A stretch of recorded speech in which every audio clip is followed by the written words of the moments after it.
na bandal. Na bandal. Basen. Moi ba pourquoi bandal? Bandal na bandal. Donc, au moins le type nanda moquette bani. Donc pourquoi ko uta na tinel? Aleki mbango na sala bimina barabara ko tina lupango na bim. Tiki mbondo. Ya minene. Souvent ya moi leader ko moi niao. Ya ba lokina pe niao. Niao pe bien. Ya niao ya, ko na jour d'ami pour moi bébé. Ba mère va salir réunion. La mère ne va pas. Au moins biso karma couleur na pas héritier, c'est dans la mérita sur la mère na mo watana. Donc ba pouku ya oui mais le pango ya petit chantier. Na ba côté ba fait l'idée ma c'est la bonne sur réunion. Ya ba landa niao qui m'a parlé. Ça m'a dit la kiss moi ba pouku so tu ils ont bon ba pouku fort. Non seulement kaka, il chargeait moi faire. Na tu il a peine mienne. Yo kate.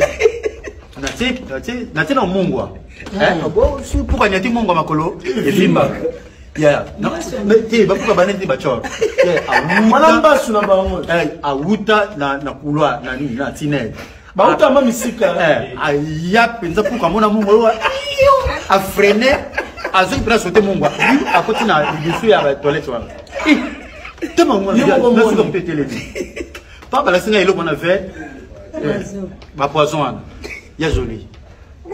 Oh, après, na tiki moi la mère na rapina ki na bo filer pe badi bon, confiance ka na tiki la pour. Moi mon tout na bien na tiki. OK, la mère place tiki et hâte. Confiance que ose la solo. Akufa. Solo rien. Solo rien. Na tsaka ka une semaine rien. Amugoso ile ba drink na lo te apasa na ke contrôler miel na ba ya miel porc. Donc ba pour so ba dame poison, ba ke dans la miel. Miel porc na se ko ya donc là na ba fiba ka so ba lié, ba ke fiba miel. Sagesse.